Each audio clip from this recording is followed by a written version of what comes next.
Diddy's mom didn't just raise him, she ruined him.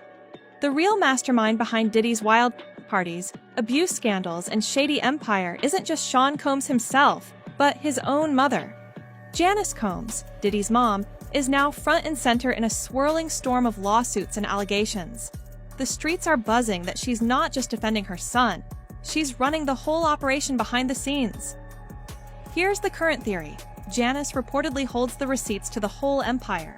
Publishing rights, money, assets, all under her name. Why? Because allegedly, Diddy's been hiding behind his mom for years. According to insiders like rapper Mace and former gangster Dion D1 Best, Janice controls everything from the shadows. When Diddy got dragged in diss tracks, Janice went on Instagram Live defending him like a lioness and warning anyone who dared question her son to back off. Now, this may just seem like a mother being overprotective, but Diddy and Janice's relationship has much more uncomfortable undertones than previously thought. Diddy and Janice's bond has always been unusually close. We're talking kisses on the lips, openly discussing stuff on live streams, and matching white nail polish obsessions. It's well known that Diddy is obsessed with white nails, the kind of obsession that showed up in Cassie's lawsuit about his freak-off parties, where he wanted all women to wear white polish to highlight their hand movements. More disturbingly, Janice is often pictured with white nails too. Did the white nail polish fetish actually stem from her? Diddy has also openly bragged about taking Janice to strip clubs, calling her his dog, and saying she still knows how to have a good time. That includes showing off exotic dance moves, like touching her palms flat on the floor, right in front of him. The two have also been spotted smoking together at his mansion.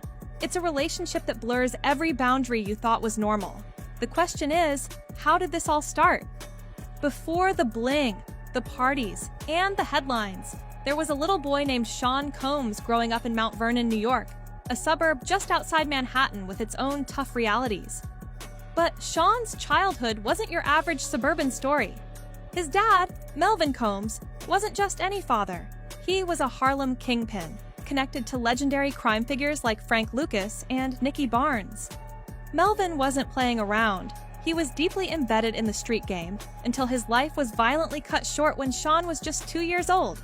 Melvin was found shot twice in the head, slumped in a car. It was a grim start that would cast a long shadow over Sean's upbringing.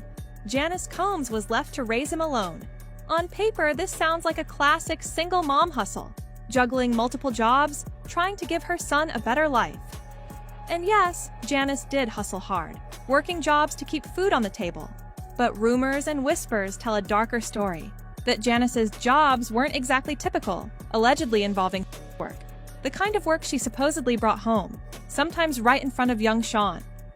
Despite the chaos at home, Sean was dressed to the nines, attending a private Catholic school, playing Little League, and even serving as an altar boy. But peers sensed something was off. His childhood friends said Sean wasn't tough, and got bullied a lot. Bullied for being the rich kid in a rough neighborhood, but also for the weird, wild energy that seemed to surround him. His home was no refuge. Janice's infamous parties meant that and were the backdrop of Sean's formative years. These weren't just late-night get-togethers. Friends describe a revolving door of shady characters from Harlem and the streets, creating an environment that was chaotic and desensitizing. Janice's parties were allegedly a regular event, and according to rumors, it wasn't uncommon to see strangers brazenly having intercourse in the bedrooms, all while minors were present in the home. All these pieces, the tragic loss of his father, the strange and toxic household, the street influences, fed into the complex man Sean Combs would become. The layers of trauma, power, and control seated in childhood arguably set the stage for the darker allegations and behaviors that would haunt him decades later. But the dynamics go beyond that. Former bodyguard Gene Deal claims Diddy slapped his mom during an argument. However, Janice wasn't just a victim either. She allegedly meddled in business affairs, fired people who rejected her, and acted like a mob boss in her own right. It's also alleged she enabled the horrors that took place at Diddy's freak-offs by staying silent and protecting her son. Diddy publicly calls Janice his hero, phenomenal, and vivacious. But behind closed doors, it's more like a toxic power couple, desperately trying to keep up appearances. Dion Best and others also allege Janice's fingerprints are all over Bad Boy Records' shady financial dealings, stealing from artists, hiding money, and exploiting those who built the brand.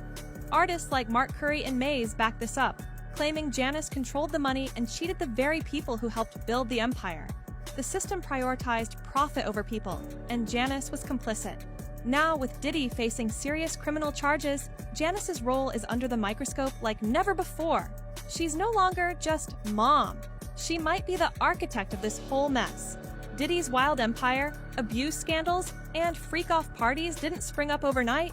They're rooted in a deeply troubled mother-son relationship and a secret empire run by Janice Combs. As the trial rages on, it's clear the woman behind the curtain isn't going anywhere. This isn't just family drama, it's a dark legacy that's finally catching up.